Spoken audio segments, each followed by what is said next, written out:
Olá e bem-vindos ao posto emissor número 104. Hoje é dia 12 de maio e nos nossos estúdios de Paços de Arcos temos a honra de receber um português que já visitou e tocou a música dos quatro cantos do mundo. Nascido em Lisboa, começou a tocar flauta e saxofone na adolescência e aos 30 anos trocou de nome. Os pais chamaram-lhe João Maria Jorge, mas é como o Ronquial que Portugal o conhece. Bem-vindo, como está hoje? Está tudo bom, obrigado, é uma alegria estar aqui.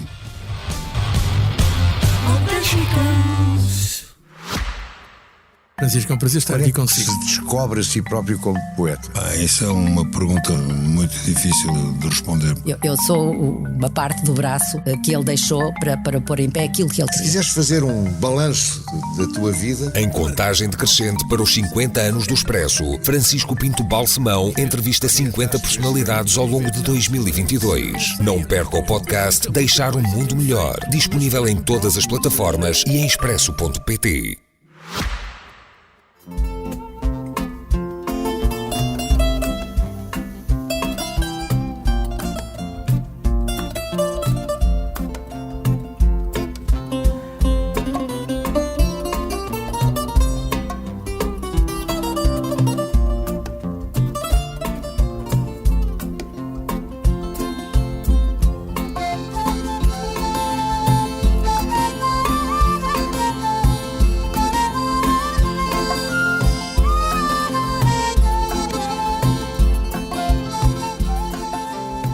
Muito obrigada por vir até aqui e sabemos que vai tocar no próximo dia 27 de maio, dar um concerto no Casino de Estoril. Está contente de pisar o palco? Ainda representa para si uma alegria depois destes anos todos? É uma alegria renovada porque a música é uma coisa que se faz todos os dias, não é? De modo que eu acordo todos os dias, graças a Deus, com aquele desejo de ver como é que está o som da flauta, o que é que eu preciso de limar, o que é que eu preciso de fazer para melhorar esse som. E depois a alegria de poder chegar a um palco e transmitir isso às pessoas. De modo que isso é uma coisa diária e que se renova sempre. Há cerca de um ano, curiosamente, falávamos para o Expresso sobre o disco que lançava nessa altura e que serve também de mote, de certa forma, a este concerto. Tratava-se da sua homenagem a Gandhi e na altura perguntei-lhe o que mais admirava na vida, no percurso desta figura histórica, e o Ronquial falou-me da política, da postura de não agressividade do Gandhi. Eu estava ontem a pensar, estava a reler a nossa conversa do ano passado e a pensar que essa é uma postura que está muito, muito ausente dos dias de hoje, não é? Está, quer dizer, a mensagem do Gandhi é uma mensagem que a gente compreende que a humanidade ainda não está, na sua maior parte, preparada para compreender o que é que significa a paz. Paz não é só a ausência de guerra. A paz é uma atitude onde o homem, a mulher, todos nós, nos sentimos em ligação com o interior, com o outro, com a projeção para o outro, com as nossas relações, com o mundo ambiente. Estar em paz, por exemplo, é proteger a natureza. Isso é uma atitude de paz. Portanto, a paz é um conceito muito grande, compreendido pelo Gandhi de uma maneira muito profunda e digamos que neste mundo onde impera muito a atitude egoísta, é difícil de incluir nestas mentalidades essa filosofia. Eu penso que é uma filosofia para o futuro, vem do passado, mas apresenta-se e catapulta-se para o futuro. Daí eu dizer que muitas vezes tem sido complicado a gente ver a aplicação prática desta filosofia no mundo. Mas na Índia aconteceu e ele teve provas práticas através do processo da independência e durante todo o tempo em que governou na Índia, teve provas práticas da aplicação da sua teoria filosófica. Acaba por ser uma forma de estar na vida, não é? Essa forma... Sem dúvida. Fundamentalmente isso. Portanto, tem que ser uma atitude prática. É uma coisa teórica, pois que pode ser questionável. Portanto, entramos num discurso académico que não nos traz nada de específico e que dê força à nossa vida. a atitude dele é uma atitude de vida e que na realidade provou praticamente isso através da sua vida e da sua governação na Índia, não é? O Rão sempre teve essa postura na sua vida, sempre foi uma pessoa com essa preocupação com a paz em relação a si e aos que o rodeiam. Se calhar não tanto como depois de compreender o que é a celebração da paz.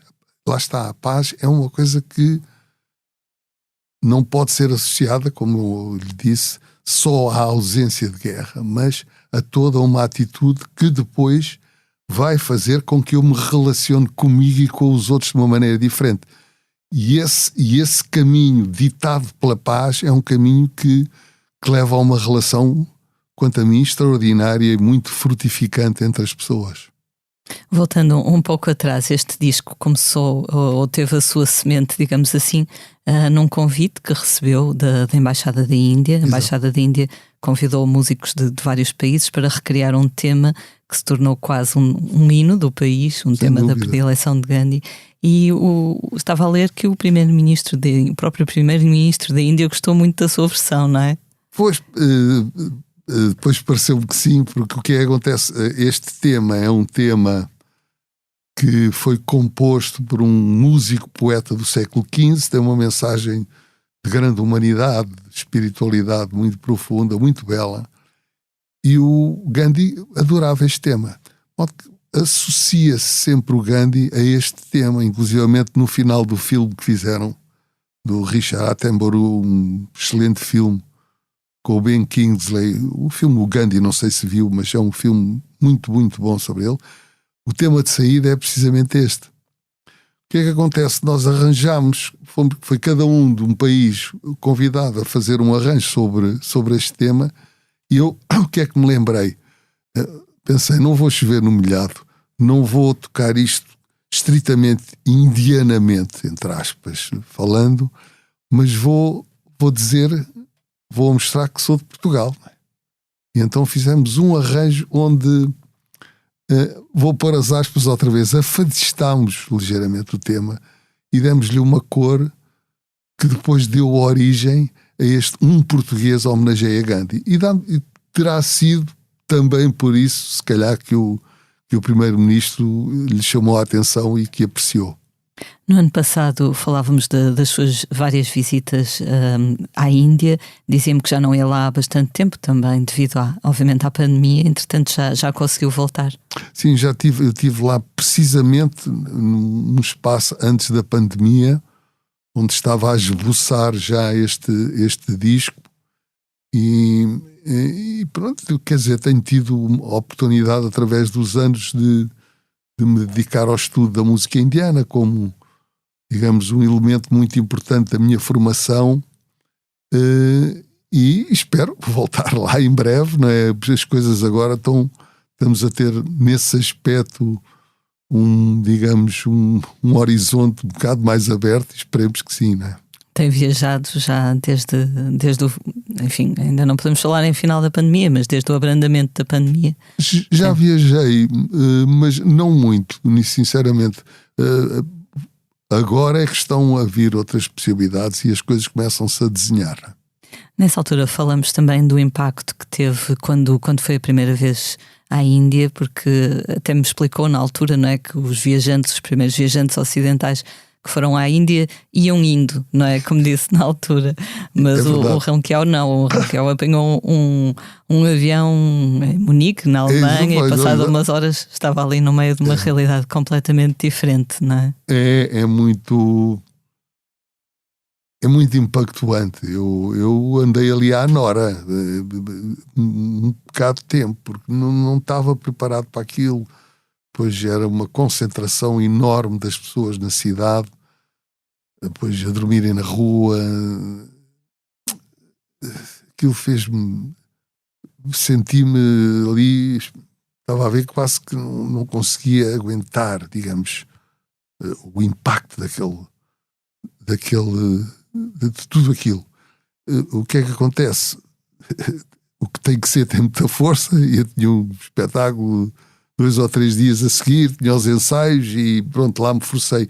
E depois, através de ter encontrado uns amigos meus goeses no ensaio de uma grande orquestra onde estávamos incluídos, a partir daí a coisa virou e eu comecei a ver a Índia, as pessoas de uma maneira diferente, e depois foi muito frutificante o conhecer a mentalidade indiana, a mentalidade pura, tradicional, no sentido espiritual indiana, foi muito enriquecedor. Na altura disse que era o povo indiano era um povo com fundo doce, não é? Sem dúvida, essa doçura, isso sente-se. E foi, está a ver, uma coisa que de repente já muda as coisas e muda a nossa atitude e a nossa percepção do país, não é? Claro que sim. A Índia é uma parte importante do seu trajeto, mas o seu mapa mundo é bem mais amplo do que isso. Vamos voltar um pouco antes, atrás no tempo, bastante. Na sua infância a música estava sempre muito, muito presente em sua casa. Sei que começou a cantar em grupos corais quando ainda era criança. Sim, isso aconteceu. Na realidade, os meus avós tinham uma amiga que morava perto deles e ela foi uma grande cantora de ópera, chamava-se Elsa Penck-Levy, e começou-me, experimentava e punha-lhes. Então eu comecei a cantar desde muito miúdo em rearranjos que ela fazia de óperas de Mozart e tudo isso, quer dizer, simplificado para nós, miúdos, mas até via a televisão muito miúdo apresentar uma coisa dessas.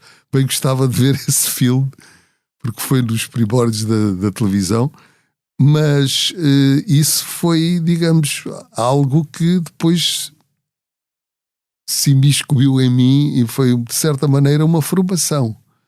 E depois, também em minha casa, o meu pai era melómano, sempre gostou de música, não me encorajou especialmente para seguir o caminho da música, mas eu, por mim, sentia aquele desejo e também havia o facto dele, o meu pai e neste caso a minha madrasta, porque a minha mãe morreu quando eu era muito novo, era muito miúdo, tinha 7 anos, e então eles os dois eram muitos amigos da Amália Rodrigues, e eu então também em miúdo fui a certas reuniões, festas em casa da Amália, extraordinárias à noite, eu ali de olho arregalado, ouvido arregaladíssimo, para ouvir aquelas coisas da música, e tudo isso entrou para mim de uma maneira endémica, não é?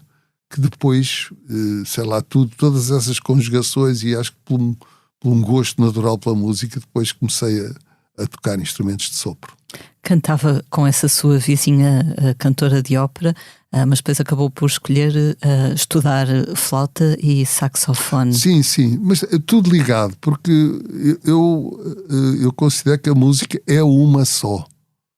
Portanto, por acaso mencionei isso há pouco tempo, mas parece-me ser um ponto muito importante. Eu, quando estava a estudar com o Raghunath Chet, esse grande flautista com quem estudei, ele dizia o seguinte, dizia que a partir do momento que um músico tem um certo e determinado conceito interior de como tratar o som, como emitir o som, desse conceito interior é que vai surgir o som no próprio instrumento, e aí o instrumento deixa de interessar, seja voz, seja flauta. Essa interioridade do músico é que passa para o instrumento. Isso é que é o fundamental. Depois há a técnica do próprio instrumento, mas isso é uma coisa mecânica, a técnica. Mas o que passa sempre é esta interioridade que faz com que a música seja mais importante que o próprio instrumento. É quase como uma identidade. É exatamente, uma identidade, algo de próprio que nós transmitimos através de seja qual for o instrumento. Pois, evidentemente, depois há aquela simpatia do timbre do instrumento, das possibilidades específicas que esse instrumento tem para nos dar, mas esta realidade acho que ultrapassa isso.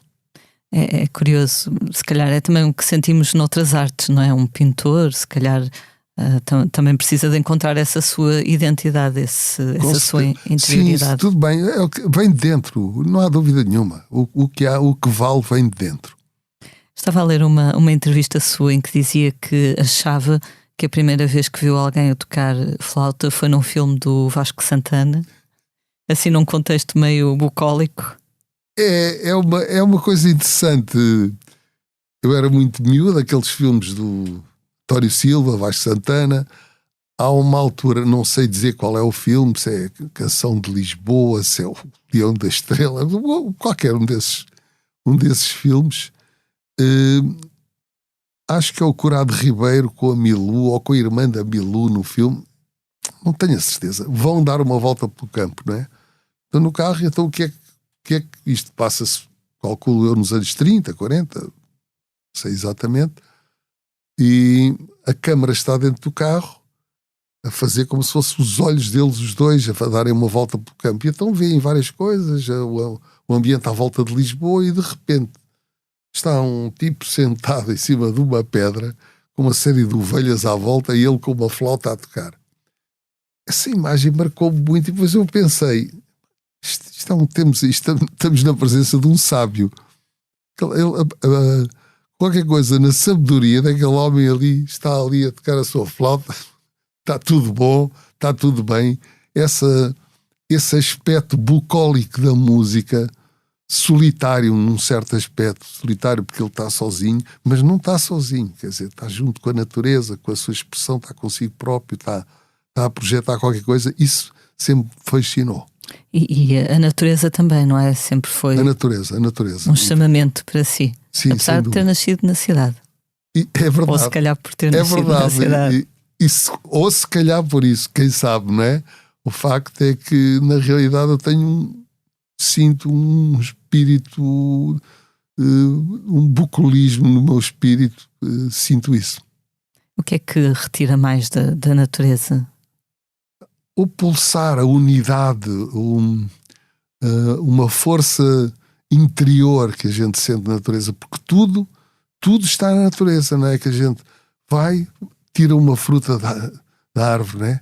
Planta, as coisas crescem, quer dizer, há uma força dentro da natureza, e essa força unitária da natureza é uma maravilha. Pois os sons, as coisas que nós captamos, a gente sentar num certo sítio a uma certa hora a ouvir o canto dos pássaros, o som do vento, sei lá, todos esses, som do mar, tudo isso são coisas que na realidade depois nós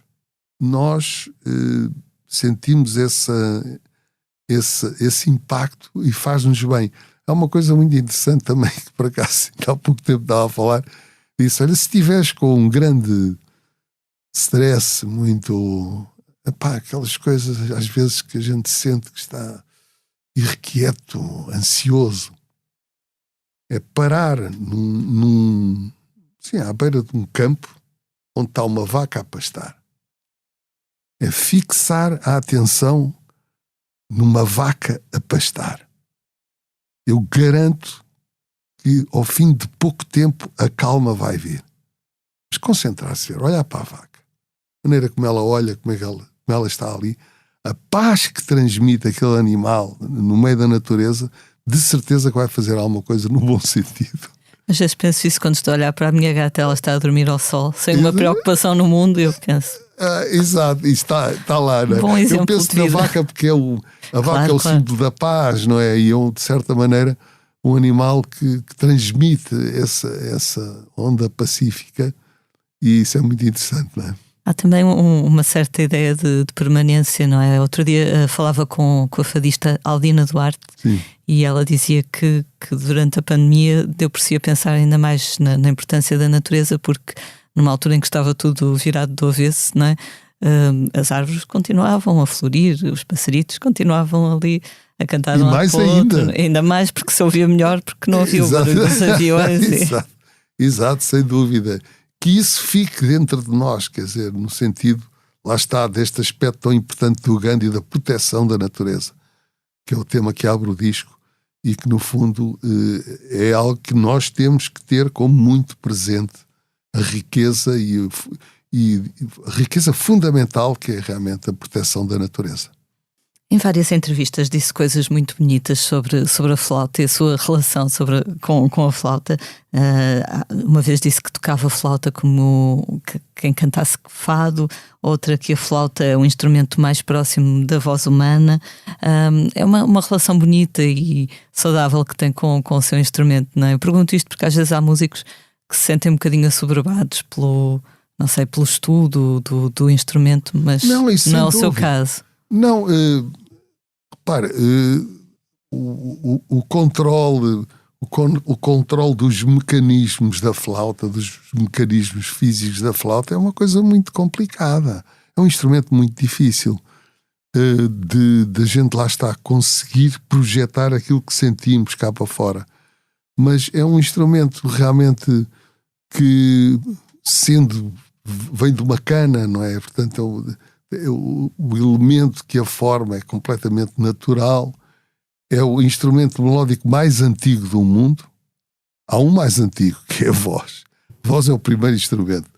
Mas, melodicamente, o primeiro instrumento que o homem fez para tocar qualquer coisa de melódico foi a flauta. A história até é dita que era uma cana que estava com uma abertura e que o vento batia e que fazia um som. Eu disse, o quê? Onde é que vem este som? Daí até o homem saber que poderia provocar o som para fazer som, não é? Lá está, provocar esse sopro para fazer som. Pronto, lá está. Cria-se um misticismo à volta da flauta de bambu, que é um instrumento que combina, de certa maneira, uma coisa rústica, simples, como o homem que está em cima da pedra e a tocar para a natureza, uma coisa muito simples, cânticos simples de rua, e ao mesmo tempo tem um aspecto místico muito, muito profundo, até porque terá visto em muitas representações das divindades indianas, uma das quais é Krishna. Krishna era flautista. Quer dizer, portanto, a mensagem dele aparece em música através de uma flauta. Portanto, é preciso ver que o próprio instrumento já sugere esta parte mística do próprio som. Neste percurso, o saxofone ficou um pouco mais de parte a partir de certa altura? Eu deixei de tocar, quer dizer, tocava os dois instrumentos, mas depois, a partir de certa altura, optei por me dedicar completamente à flauta de bambu. Eu estava a ler, espero que esta informação esteja correta, que na sua adolescência estudou no colégio militar? Sim, sim. Era aluno interno no colégio militar? Só havia internos na altura. Só havia internos, ok. Eu agora vejo externos, porque é que eu não apanhei disto? mas só havia internos na altura. Era complicado. Ia à casa no fim de semana, não sei. Saía à casa sábado à hora do almoço e vinha domingo à noite, às 10 da noite. Para um miúdo, eu não gostava muito. Estava sempre a contar os dias. Sei os dias todos da semana até hoje. Posso não saber quantos são, mas o dia da semana eu sei sempre, porque era muito importante. Uma segunda-feira era uma segunda, uma terça era uma terça, uma quarta era uma quarta, uma quinta era uma quinta, uma sexta era uma sexta, porque era a véspera da saída, sábado era a alegria total. Portanto, este tipo de associações que estão aqui, subconscientes, continuam comigo. Engraçado como essas coisas nos acompanham, não é? Completamente, não é? Completamente. O domingo à noite, por exemplo, aquele jantar que eu tinha com o meu pai, a saber que a seguir ao jantar ele ia me levar para a escola, eram sempre os jantares que eu até hoje me lembro que aquilo não gostava nada daqueles jantares. Quando era miúda havia uma novela brasileira que dava ao domingo à noite, que era a Cananga do Japão.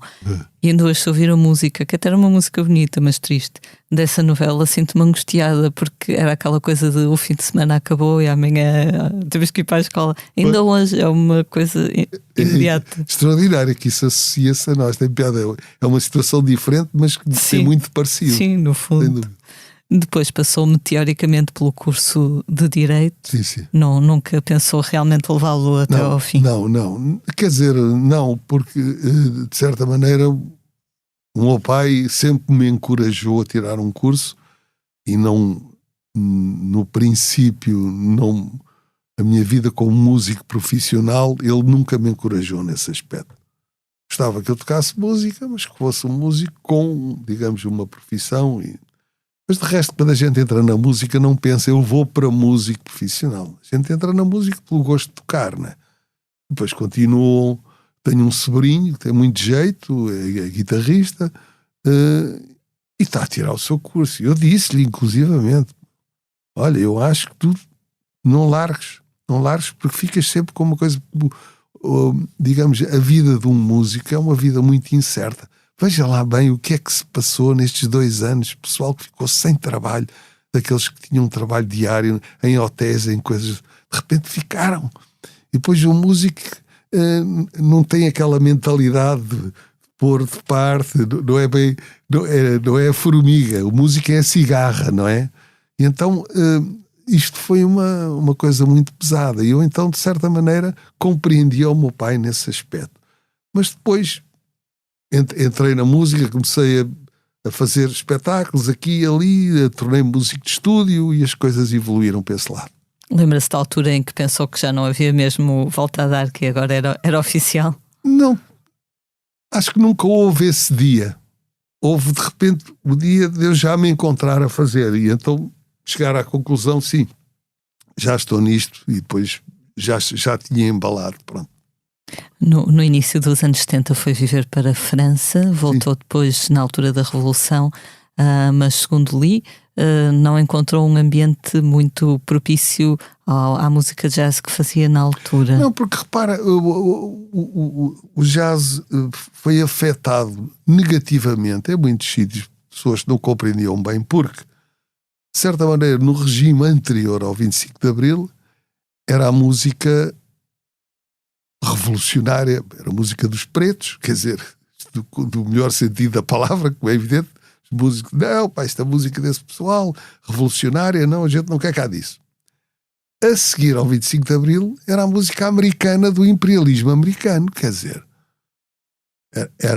isto não faz muito sentido, quer dizer, podia ter sido ao contrário, ser do imperialismo antes do coisa e depois a música dos pretos a seguir. É uma lógica, não é? Absolutamente absurda, não é? Para já a própria associação da música com questões rássicas absurdas, não é? Tudo isso é um absurdo, a música é só uma. Os músicos, felizmente, foi muito ultrapassada essa coisa de vários tipos rássicos. Isso está a ser ultrapassado. Isso penso que foi algo que foi um passo muito importante e que fomos em frente. Mas realmente naqueles períodos confusos de uma revolução há coisas que são tomadas de uma maneira absolutamente absurda. Se quer que eu lhe diga, por exemplo, havia uma cantora egípcia chamada Kalsum, que era uma mentora da Amália Rodrigues, ela considerava uma das melhores, a melhor cantora de todos os tempos. E então, essa cantora vivia no Egito e o Nasser houve uma revolução, tipo um 25 de Abril no Egito, e eles consideraram na rádio que ela era do antigo regime e deixaram de a passar. Ela passava tempo sempre na rádio. Ela ficou furibunda e foi ter com o Nasser. Conseguiu arranjar uma audiência. Disse ao seu primeiro-ministro, ou como ela lhe terá chamado, parece impossível, mas a minha música não passa na rádio. Ele que andava assoberbado lá com os trabalhos dele, disse, não passa na rádio? Como é que isso é possível? Disse lá, eu vou tentar saber isso. Chamou o diretor de propaganda de informação, portanto, o do 25 de Abril neste caso, não é? Portanto, então o que é que se passa? Então, a Kalsum não passa na rádio? Pois não, evidentemente que não. Como o senhor primeiro-ministro sabe, isto era música ligada ao antigo regime e a gente não, segundo suas indicações, não repetimos isso. E eu disse, só uma coisa, as pirâmides eram de que regime? Não era do antigo? Era. Até vocês a mandaram abaixo as pirâmides. Vá já pôr a mulher a cantar na rádio. Eu acho este exemplo fantástico, mas na realidade espelha muito destes períodos onde se confunde mesmo as coisas de uma maneira absurda, não é? Em Portugal também acabou por acontecer em vários sentidos, com o fado. Foram deitadas ao lixo pelo pessoal, digamos, do 25 de Abril. Foram deitadas ao lixo verdadeiras obras-primas que havia na televisão, que havia de gravações deitadas ao lixo, de uma música que, inclusivamente, antes do 25 de Abril, era ridículo. Nós tínhamos uma tradição de música portuguesa, antes do 25 de Abril, extraordinária. No outro dia vi um programa de variedades na TV Memória, um pai de 1960 e qualquer coisa, onde estava o Manuel de Almeida, o Carlos Paredes, a Amália Rodrigues, quer dizer, a Lucília do Carmo, quer dizer, de repente está tudo num programa normal de televisão e nós vamos deitar isso ao lixo como se não fosse nada. É um absurdo. Mas com isto eu não estou a falar das questões políticas, evidentemente. Isso não, evidentemente, o 25 de Abril tinha que acontecer e havia muitas coisas erradas. Isso não estamos a falar disso. Estamos a falar o tratamento, como é que a música segue esta lógica. Não pode seguir. Até por todo o valor histórico, não é? O valor histórico, e não só histórico, como real. É que aquilo soa bem. Aquilo é música muito bela, um tratamento de música portuguesa que a gente não vê hoje, nem nada que se pareça. Claro. Nem nada que se pareça. Ainda outro dia na RTP Memória estava a dar a reposição de um programa de debate, mas isso já depois do 25 de Abril, nos anos 80, com a Susan Sontag e filósofos de vários países europeus a discutirem o futuro da Europa, o futuro que é agora o nosso presente, não é? E pronto, hoje dificilmente, creio eu, teríamos em televisão em sinal aberto um debate com filósofos de vários países, não é? Pois, lá está. Sem dúvida. As coisas mudaram muito nesse aspecto. Sem dúvida. Em relação à felicidade que teve de conhecer Amália Rodrigues, lembro-me que da última vez que falamos elogiava não só, obviamente, a música que ela deixou, mas também o seu pensamento sobre a própria música, e dizia uma coisa engraçada, que a Amália era uma grande defensora da união entre Portugal e Espanha, do maior diálogo. Sim, sem dúvida. Ela um aspecto que me fascina muito e que eu considero, digamos, seguidor dela, é o aspecto dela se considerar ibérica. É muito interessante porque a gente ouvir as gravações do princípio da carreira dela, dos concertos que ela fazia, ela cantava metade em espanhol e metade em português. Isso foi muito mal interpretado, lá está, pelas pessoas, não é? por um certo tipo de bairrismo, que em certas coisas até é interessado e é giro, é de proteger. Mas depois há outro tipo de bairrismo que é um bairrismo negacionista, que não interessa. E esse tipo de bairrismo, de certa maneira, porque é que ela vai cantar espanhol? Porque ela, na realidade, sentia aquela música, e o facto de se ter relacionado com essa música da maneira profunda como se relacionou, é que acabou por modelar a maneira dela cantar o fado. Ela, de certa maneira, foi revolucionária na interpretação do fado pela sua ligação ibérica. E isso é muito interessante. E agora toda a gente canta como ela e não percebem que isto teve aqui um percurso. Ela fez esse percurso. Agora as pessoas ou imitam a voz dela, imitam os estrejeitos dela e vamos por aí. Mas aqueles estrejeitos e aquela maneira de cantar tem uma lógica, tem um percurso que ela viveu, não é? E esse percurso passa de certeza por ela ter acreditar numa unidade ibérica. Não europeia, ibérica. No fundo, o Ronquial também tem muito essa, quer dizer, ao ter trabalhado com músicos de tantos países e mesmo continentes diferentes do africano ao asiático, ao europeu, naturalmente também tem um bocadinho essa ideia de abertura e união, não Sim, é? sem dúvida. Eu tento, de certa maneira, reproduzir a viagem dos navegantes, dos navegadores. Portanto, estiveram no Brasil. Eu gostei de fazer qualquer coisa com os brasileiros, tentar ver, e há muitos aspectos na música brasileira que a gente vê que tem uma marca portuguesa tão forte. que é principalmente no Nordeste. O Nordeste é uma mistura de música portuguesa com música preta, música negra, e música portuguesa faz o que é a música do Nordeste brasileiro. Se a gente for a Angola, a quantidade da música angolana onde a gente sente uma influência tão grande do nosso canto, do nosso fado. Cabo Verde, eu chamo-lhe o Fado das Ilhas. O Fado das Ilhas é Cabo Verde. Portanto, todo este percurso de Portugal no mundo, onde Portugal deixou e trouxe também, não é? Eu, de certa maneira, revejo-me nesse percurso. Portanto, daí depois na Índia, ir a Macau também, ver o que é um português em Macau. Portanto, vai um bocado por aí. O que é que o surpreendeu mais nessas viagens, por exemplo, em Macau? Macau, pronto, eu fui...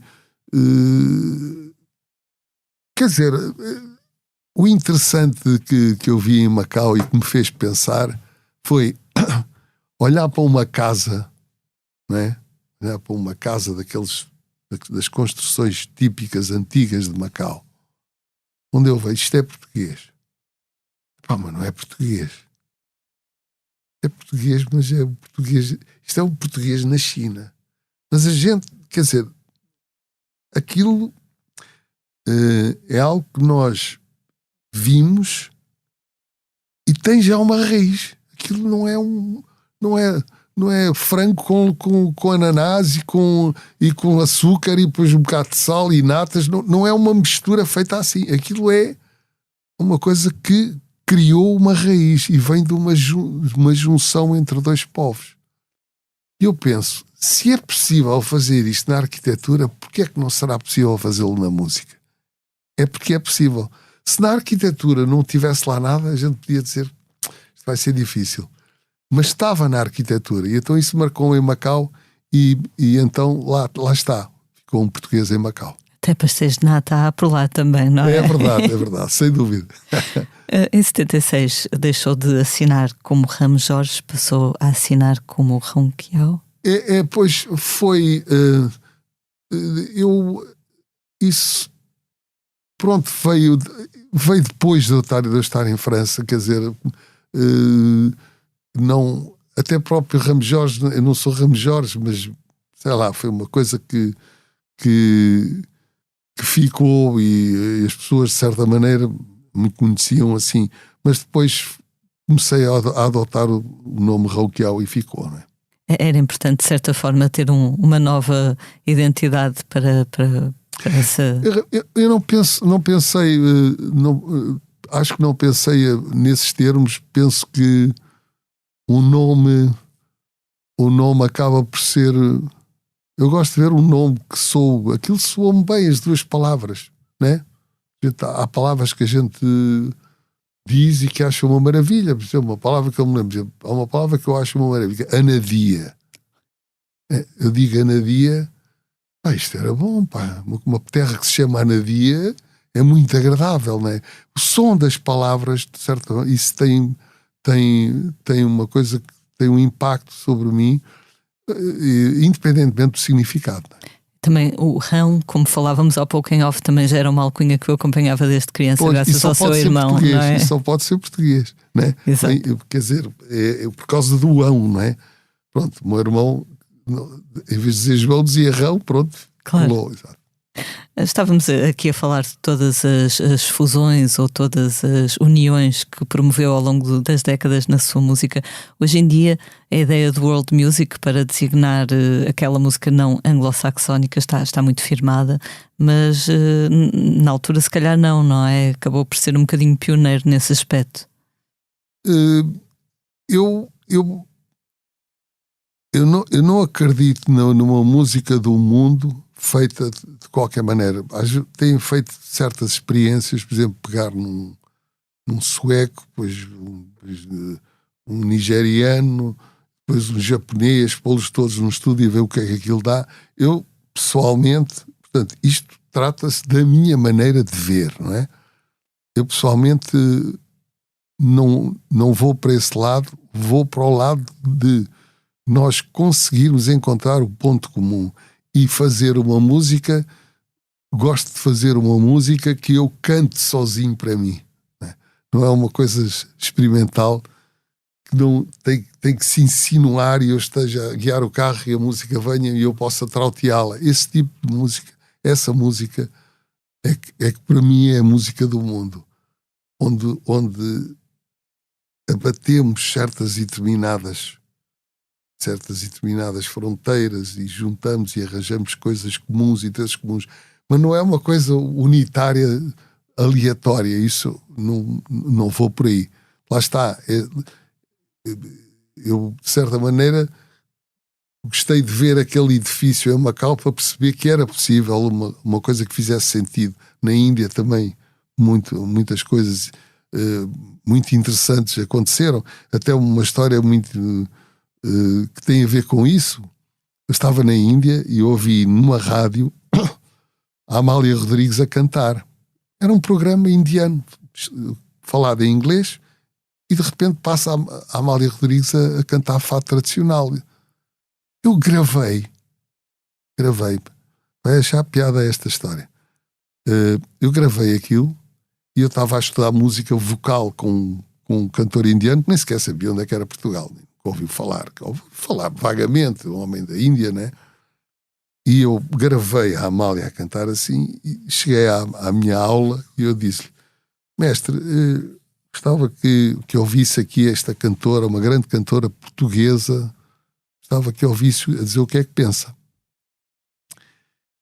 Eu disse que era a Amália, mas fado mais tradicional, aquele fado que tem mais improvisação, mas não era bem a fado canção, era esse fado. Por acaso ainda era melhor para o exemplo.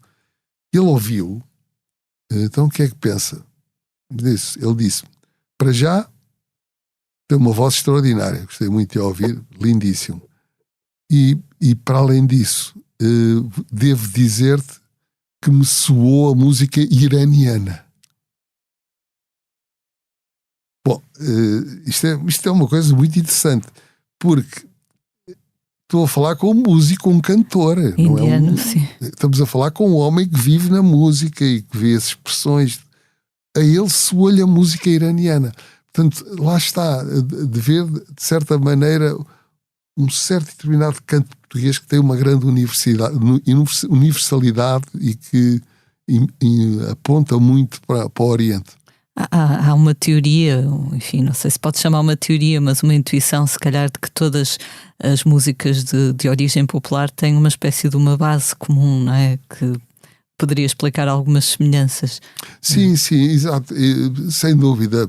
Eu compreendo isso e um certo fio condutor. Aqui, no caso da Amália, lá está, ela, de certa maneira, ouvia esse canto egípcio, ouvia essas coisas. A própria Península Ibérica há ali uma série de percursos, um percurso na vida musical dela que aponta um bocado para o Oriente, sem dúvida nenhuma. Aponta para o Oriente. E isto porquê? Porque o Oriente é a origem. A música vem tudo vem do Oriente, não é? Se a gente for ver, tudo as coisas não nasceram no Oriente e vieram para cá, a nível de influência espiritual, tudo, não é? Portanto, de certa maneira, faz um certo sentido a gente compreender que Portugal tem muito a ver com o Oriente. Em que aspecto? Por acaso tenho essa pergunta aqui para lhe perguntar. Acha que em termos de temperamento ou comportamento temos algumas semelhanças com alguns povos asiáticos? Temos principalmente com a Índia. O chinês é um bocado, digamos que, independente na sua maneira de ser. Claro, é preciso percebermos, foram os únicos que fizeram um monumento que se vê, acho que perto da Lua, que é uma muralha. Portanto, isso significa que eles não eram muito dados a misturas. O indiano é muito como nós. Nós temos uma característica, com todos os nossos defeitos, dos quais eu sou um magnífico exemplar, mas todas essas nossas coisas que nos impedem de ser a melhor coisa que exista, temos uma capacidade de integração muito grande. Isso não há dúvida nenhuma. português sempre se misturou, sempre, a todo lado onde foi, criou uma simbiose muito grande com os povos locais. O que é que isto significa? Significa que deixa muito e também traz. Portanto, daí a nossa capacidade de integração ser um aspecto muito grande, que, devo dizer, com esta coisa da Europa está a diminuir muito. A atitude da Europa é um bocado contra a atitude do português, que era basicamente um homem que ia para todo lado e que se misturava e tal. A Europa tem que criar aqui um espírito unitário de uma certa reserva que acho que não tem muito a ver com a nossa índole. Eu li numa entrevista sua uma frase muito curiosa, dizia que acreditava que a sua música é contestatária, mesmo que tenha obtido bastante sucesso com ela. Eu lhe perguntar se lembra dessa frase, o que é que quis dizer? Não, se tem a ver com uma certa ética da sua música, não sei. Não direi contestatária. O contestatário é um termo que é preciso ser visto em que contexto. Há canções contestatárias que têm um sucesso inacreditável, não é? Quer dizer, por exemplo, o Glândula Vila Morena do Zeca Afonso foi um sucesso fantástico e foi contestatário, não é? De certa maneira, talvez contestatário no sentido não seguidor daquilo que me põe e que eu tenho que seguir aquele caminho que está traçado assim, não, isso é não. Nesse aspecto posso considerar que sigo, digamos, aquilo que eu acho que devo fazer, não por... Se isso fosse, digamos, o caminho que está a ser tratado de uma maneira geral, eu se calhar seguia-o. Mas uma coisa é certa, quando a gente quer seguir um autocarro, que é o autocarro daquilo comum e que nos pode inclusivamente dar o sucesso, quando a gente viu para onde é que vai o autocarro já passou, não é? Portanto, e todos aqueles, alguns poucos sucessos que eu tenha tido durante estes tempos passados, todos eles foram de coisas que eu pensei em tudo menos sucesso quando os fiz.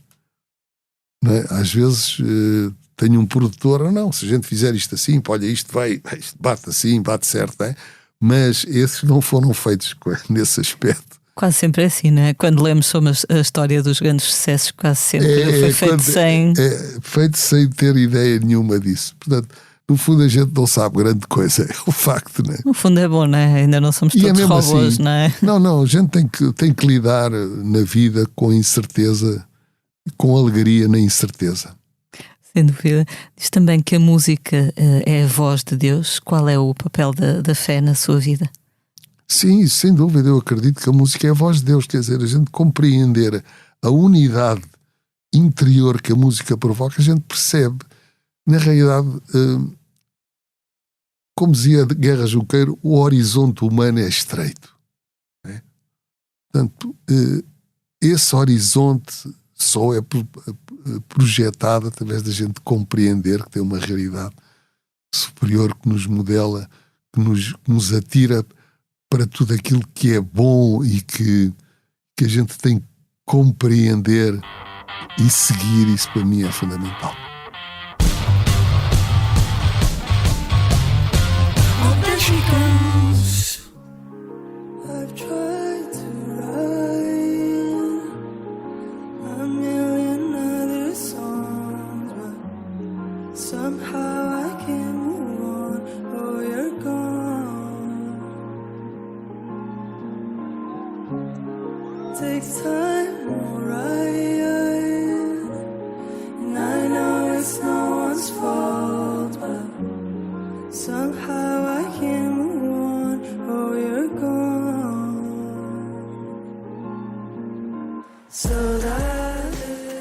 Vamos agora falar do tema da semana, que é o Festival de Eurovisão. Na passada terça-feira, Maru, a representante de Portugal no evento, subiu ao palco em Turim com um coro composto por 5 amigas e as suas vozes conquistaram o júri e o público da Europa. Portugal está na final da Eurovisão, que acontece também em Itália no próximo sábado. A beleza desta canção, que se chama Saudade, Saudade, continua a fazer muitos fãs. Após a vitória, músicos como Teresa Salgueiro ou Pedro Brunhosa elogiaram a cantora, que já passou aqui pelo posto emissor, e a Brunhosa escreveu uma coisa que por acaso tem a ver com o que estamos a falar no fundo, que disse que para além da música ser irrepreensível no seu rigor estético, as representantes portuguesas levam aos palcos internacionais um lindo arranjo de vozes e uma produção que não se vergou à mesmização dos tempos, ou seja, que não foi atrás do que os outros estão a fazer. Na final, a grande favorita, por motivos que não são apenas musicais, é a Ucrânia, mas vamos ficar a torcer por um bom resultado para a nossa Maru e a sua Saudade, Saudade. Tenho acompanhado o percurso desta jovem artista? Bem, tenho pena de dizer que na realidade não tenho, mas fiquei alertado, não é? Porque... No próximo sábado lá não, estará por acaso ela. não tenho, várias circunstâncias, não tenho seguido. Mas é curioso ver como as pessoas voltaram a interessar-se pelo festival, não é? Durante algum desde tempo. o Salvador, acho eu. Acho que o Salvador fez ali uma magia. Uma magia, não é? Pôs as coisas outra vez. Pronto, Portugal ganhou a Eurovisão, não é? Sem dúvida. É engraçado, lá está, mais uma vez, com certeza que ele. Eu lembro-me quando o vi na primeira semifinal do Festival da Canção, não pensei que ele fosse ganhar nem o Festival da Canção, nem a Eurovisão. Nem ele, se calhar, acho que não é muito o estilo disso e é bastante não assumido na sua atitude e pronto, e é assim. Mais um exemplo, não é? De um êxito acidental, mas bonito ao mesmo tempo. Sem dúvida.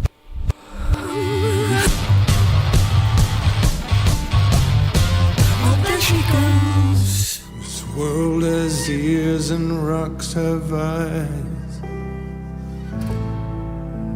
Nature loves to hide. The world is a bush full of fiery eyes. Nature loves to hide.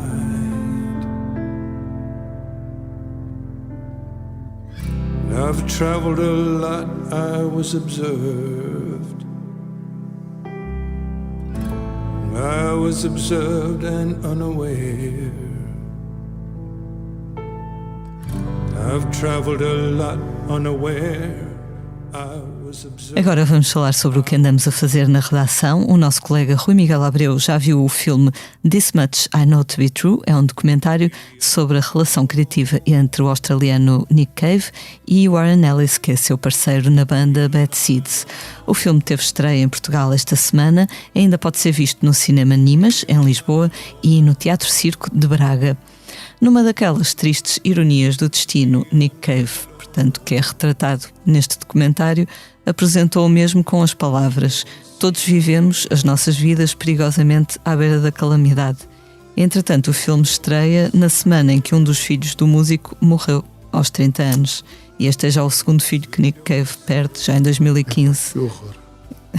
A vida às vezes prega-nos umas partidas muito ingratas, não é? Que horror, pá. Olha, isso é chocante, não é? Um pai ver partir o seu filho, ou uma mãe, isso é uma coisa muito forte. Faz muita pena, sinto muita simpatia por ele. Completamente contra a natura, não é? A morte dos pais é dura, mas faz parte, sem dúvida, do crescimento, a morte do filho. Enfim.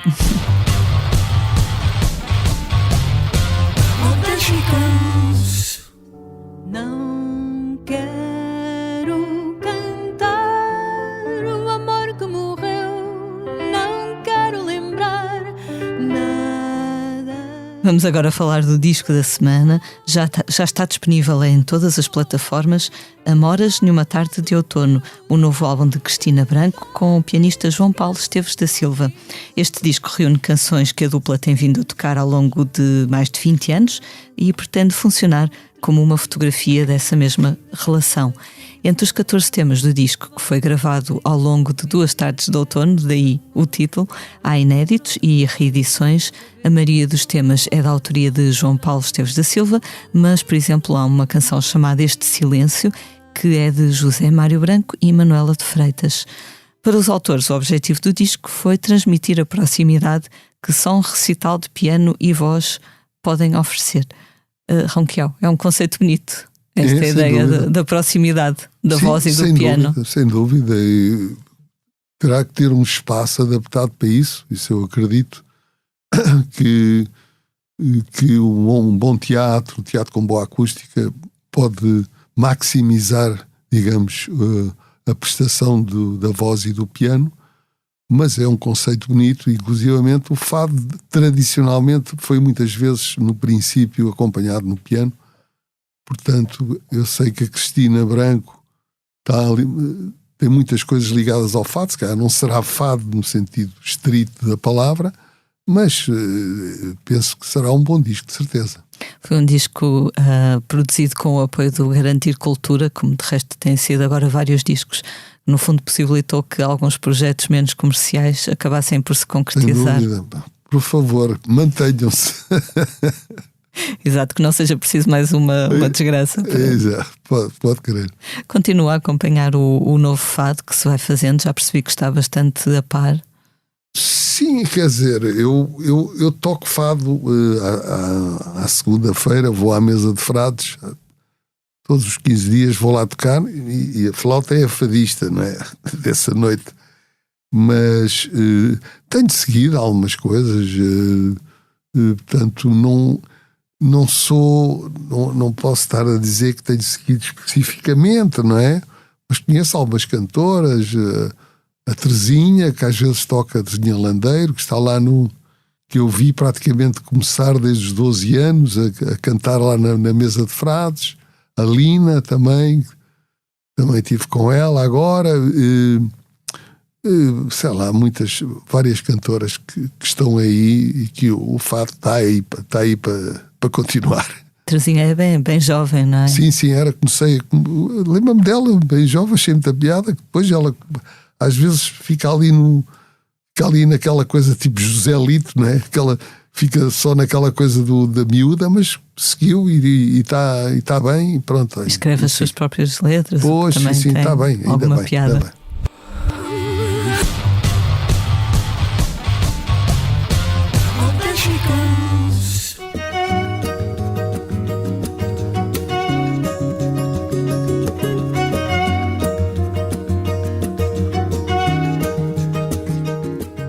Vamos agora falar dos concertos dos próximos dias. Esta sexta-feira, dia 13, Gisela João estará no Centro Cultural de Belém, em Lisboa, um concerto ao vivo, ao qual também será possível assistir em streaming. Também na sexta, 13, os ingleses Tindersticks tocam no Coliseu de Lisboa. No Coliseu do Porto estão no dia seguinte. No sábado, dia 14, a rainha do burlesco Dita Von Teese atua no Coliseu de Lisboa. Há uma entrevista na revista do Expresso para ler com ela. A 16 de maio, os White Lies tocam no Lisboa ao vivo e a 17 no Hard Club no Porto. Na próxima semana dá-se o regresso aguardado dos Kings of Convenience. A dupla de Bergen, na Noruega, traz as suas canções folk ao Coliseu do Porto a 16 de maio e ao de Lisboa a 18 e 19. Também na próxima semana, os alemães Einstürzen e Neubauten dão 3 concertos em Portugal, na Casa da Música no Porto, no dia 18 de maio, na Aula Magna em Lisboa a 19 e no Teatro Municipal da Guarda a 20. No dia 27, Ronquial, Casino de Estoril. Sim, senhor. Mais alguma data que queira? Achei interessante esse dia 27 do Casino de Estoril. Pois lá daremos, se Deus quiser.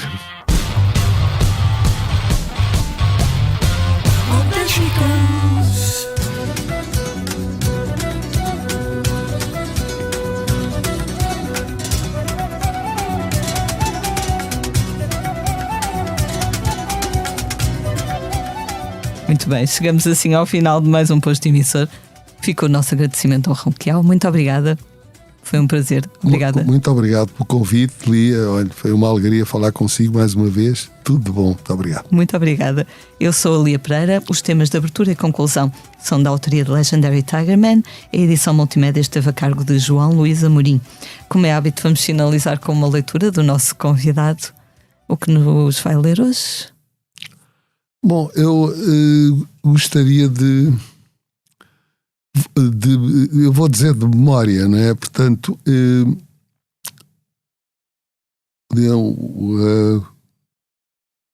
Jesus Cristo apresentou-nos a sua filosofia espiritual através do começo da sua pregação, numa situação chamada o Sermão da Montanha, não é? É muito conhecido. E então há uma coisa que eu gosto de ter de cor dentro de mim, que são as bem-aventuranças. As bem-aventuranças é uma mensagem extraordinária para a humanidade, transversal para todo o homem, e eu estava a pensar em dizer as bem-aventuranças. São 8 bem-aventuranças e vou ver se vai sair de memória. Portanto, quem esteja a ler no livro, se calhar uma palavra ou outra pode sair ao lado, mas saem assim: bem-aventurados os pobres em espírito, porque deles é o reino dos céus. Bem-aventurados os que choram, porque serão consolados. Bem-aventurados os humildes, porque possuirão a terra. Bem-aventurados os misericordiosos, porque alcançarão uma misericórdia. Bem-aventurados os que têm fome e sede de justiça, porque serão saciados.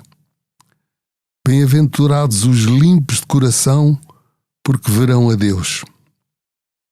Bem-aventurados os que promovem a paz, porque serão chamados filhos de Deus. Bem-aventurados os que são perseguidos pelo amor da justiça, porque deles é o reino dos céus. Bem-aventurados serei vós, que pelo meu nome vos injuriarem e perseguirem, e mentindo disserem todo o mal sobre vós. Grande é o vosso galardão nos céus.